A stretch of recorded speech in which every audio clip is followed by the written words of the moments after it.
Mdara edza ndi. Mdara vakatsiya mzanyepero.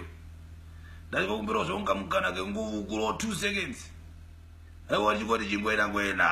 Aiwa mzanyepero mdara vakatsiya. Buzazira mudzwa mwana anopamburwa graftinga. Odzoka apa nyanga. Aiwa wamunochera mushongano wakaipa manje mdara munofana mbotipiro. Aiwa ndambopinda pa levels. Aiwa ndimune yese. Kochotso manje.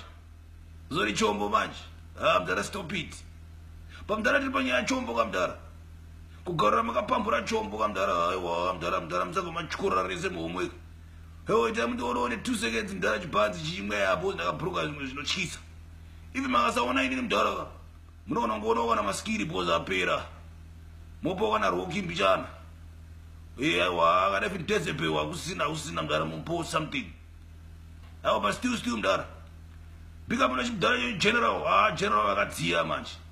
Mongodza general makasumudza simbi patona azimsanyeperwe. Marasta tiringoredzera nice. Aiwa neruoko rwakaipa. Pari papolisi madara papolisi makagona manje. Taranzwa nekushungurudzwa nemabhambi. Nyone makazowaita manje wagarisa padhaza manje makabva mawaradza murwadzi chisukuru.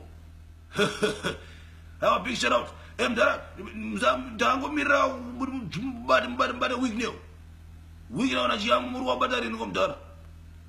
Tanzwa nekuwachiswa patona azimdara. Madinga ngawache. Still mdara kanchireka kuramba nchivukura. Ndinozopedzera ndapfeka juzi rachipanga. Apology chase. Apasine mandi. Ega ndimirire kuvukurira pano. Ndiyo wenyu Raspat. Guwe.